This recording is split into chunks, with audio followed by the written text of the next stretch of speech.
عندي بقى هنا الرز. طبعا انا باخد هنا الرز على قد ما بعمل، حبه بحبه هحتاج اخد تاني عشان ما يتزفرش من الحمام الني. هنا بقى هحط له حبه ميه صغننين واروح سايباه بقى يستوي عادي زي الرز العادي اللي هو ايه، اللي احنا بنسويه عادي يعني. شايفين اهو.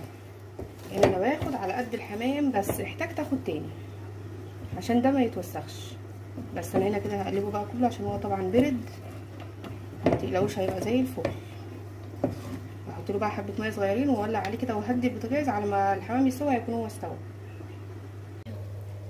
بنختبره بقى كده لما نمسك الجناح استوى كده تمام. كده الاربع حمامات بتوعنا تمام. ايه رايكم بقى هنا؟ بصوا بقى يا جماعه كمان. ايه رايكم؟ شايفين بقى بسم الله ما شاء الله. والحمام اهوت ما فرقعش ولا حصل له اي حاجه. شايفين؟ ورشيت بقى عليه خضره بسم الله ما شاء الله. وبصوا الشيبسي اهو ده مولع. السر